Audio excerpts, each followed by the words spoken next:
და რისკებს ცვლის. ეს არის ხალხის მონაწილეობის მეტი დონე.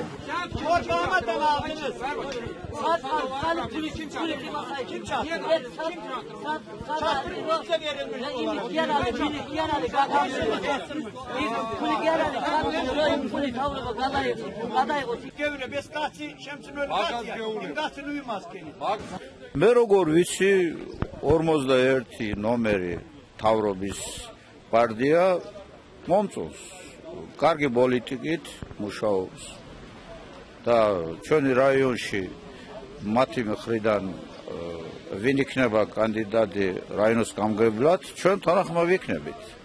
მაგრამ სოფლის მაჟორიტარი დეპუტატთან თანახმა არ ვართ, იმიტომ რომ ის გამოვიდა ნაციონალებიდან. რეზინივით იქიო და გადმოვიდა აქედანაც. მისი მუშაობის წესი, პრინციპი ვიცით, მუშაობს მარტო თავისი ჭიბისათვის. თქვენ არ მოგწონთ?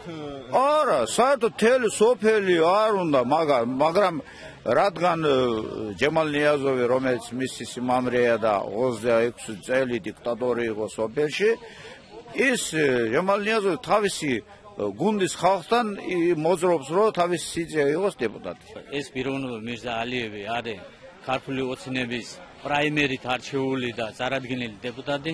არავის შემთხვევაში ვირიქით ეს არის კაცი, რომელიმე პიროვნებების ხუთიანი, ორიანი, ორეულის შექმნილი, გაკეთებული ხელოვნური წარადგენილი დეპუტატი. წელიწადი რატო არის ხუთეული, ორეული იქანა კაბინეტში დასახლებული, ეს არის კანდიდატია. აქ ჩვენ სოფლიდან არა.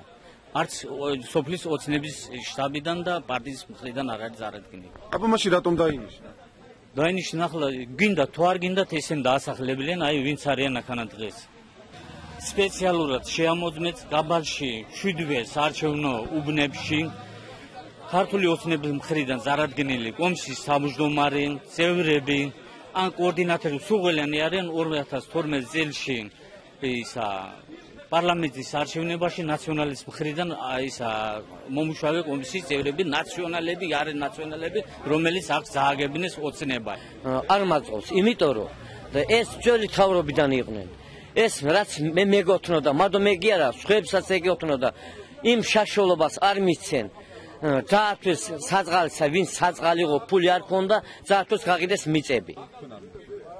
მე არ მომწონს.